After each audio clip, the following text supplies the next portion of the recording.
He's finished 20, count them, 20 Ironman races, and he lived to tell about it. Now he's here on off duty to reveal how we mere mortals can take our training regimens from athlete to Ironman. And he'll answer the all-important question, sex before the big race, yes or no? I'm talking to Tom Holland. Welcome, my friend. How are you? Great. Thanks so much for having me. Absolutely. I just got to ask, 20 Ironman, is this your therapy? 20 Ironman? You had to do 20? You haven't even stopped, have you? No, I have problems, Wendy. You know, this is my therapy, and it doesn't seem to be slowing down. No, it doesn't seem to be slowing down. Your resume reads like fitness crack. I mean, you're an exercise physiologist. You are author of multiple books, including one called The 12-Week Triathlete. You've run more than 50 marathons. That's just on top of the Ironman. Let's start with technology. How can people use technology, apps, website to take their training regimen up a notch, Tom? You know, I've been doing this sport for about well over a decade now, and just in the last couple of years, the advances are insane. So there are different websites. TrainingPeaks.com is one that I use myself and for my clients online.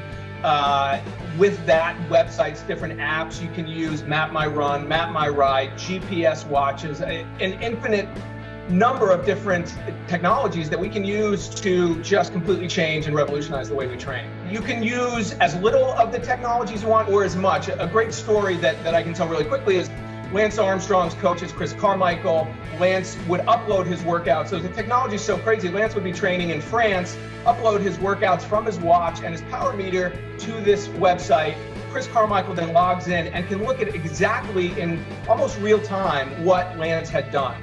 And you can look at heart rate, at power, at speed, at temperature, at just an infinite number of variables. So for many people, it's a motivating factor. So you go, wow, I ran 4 miles today, and/or you can take that to a whole different level. Now let's talk about actually getting down to the training. I mean, when you are going to do an Ironman, you got to get through a 2.4-mile swim, a 112-mile bike ride, then you got to do a marathon 26.2-mile run.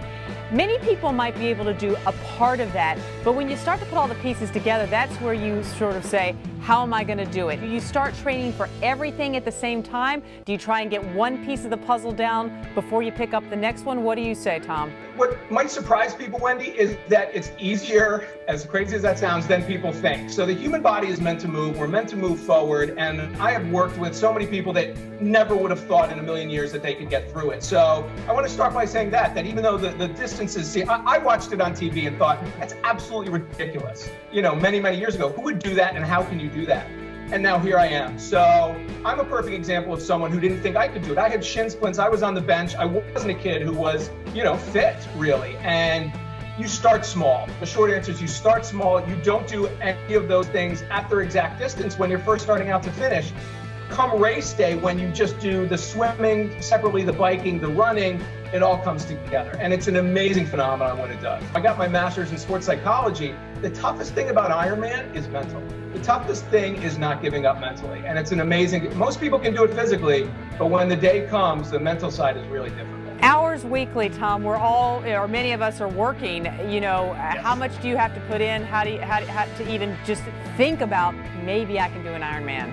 In my book, The 12-Week Triathlete, people read it and say, there's no way I could do a half Ironman and Ironman on this limited training. You can. When you, as you said, do a little bit of each and put it together, it's going to come together. I would say the least amount you could get away with, and this is going to sound crazy, is 10 to 12 hours a week on your lower weeks. But it doesn't have to change your life. It really doesn't. Biggest mistakes people make, Tom. Help us out so we don't make them. People choose time goals, and that's a mistake. They'll say, hey, you know, Bill in my office did an Ironman in 13 hours. I'm better than Bill. I'm going to do it in 12. And so many things happen during that day. The weather can be crazy. You know, you can get a flat tire. And when you're not hitting that goal during the day, mentally you fall apart. So I think first and foremost, you have to choose your goals correctly. Are you cutting back on your training to get ready for the big day? Yes, it's such a great question. And that's where a lot of people, that's probably one other place people screw up their race, is they don't cut back. They've been training so hard, you can't cram in your word taper as the official word, anywhere from 2 to 4 weeks before the race starts. So right now, people better be tapering for the Ironman in New York.